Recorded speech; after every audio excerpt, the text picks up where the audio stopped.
dollar appears to have fallen out of favor in the last few sessions as talks continue between Steve Mnuchin and Nancy Pelosi, with the White House and House Democrats looking to secure a stimulus package ahead of the election in just under 2 weeks' time. And as we so often see, the dollar is intrinsically linked to risk appetite. The potential for a stimulus package obviously lifting risk appetite, and should that come under threat, you would expect to see more risk aversion in these markets. Now, it's worth noting the stimulus package itself is one of a number of major risk factors in these markets right now, but it does seem to be the one that's having the biggest impact as far as the markets are currently concerned. And as I say, with the White House and Nancy Pelosi moving closer towards a deal, it does seem the markets are getting a little bit more optimistic. The White House recently raising its offer to $1.88 trillion, getting ever closer to the package which has been proposed by the Democrats for around $2.2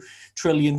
Now, one thing that the markets may not be considering enough, or maybe bypassing with regards to this optimism around a deal, is the Senate, which is controlled by the Republicans, and the Republicans in the Senate have made it quite clear that they do not favor a package above $1 trillion. In fact, some even suggesting that would be too much. So that's still a massive hurdle as far as these negotiations are concerned.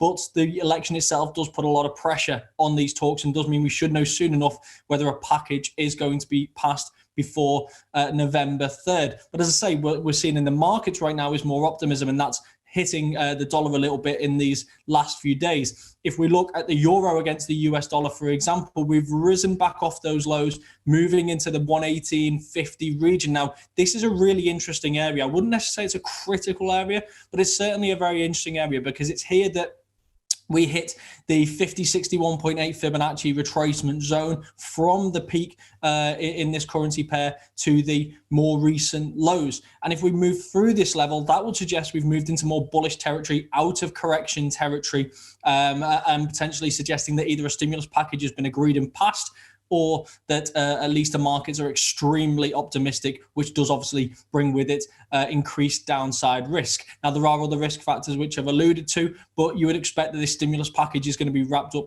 before any of those do materialize. So I think this is still going to be a key factor as far as this currency pair is concerned. Now, as we always say, there's always two things that are feeding into these currency pairs. There's the thing that's impacting the US dollar, which is broadly speaking risk appetite right now.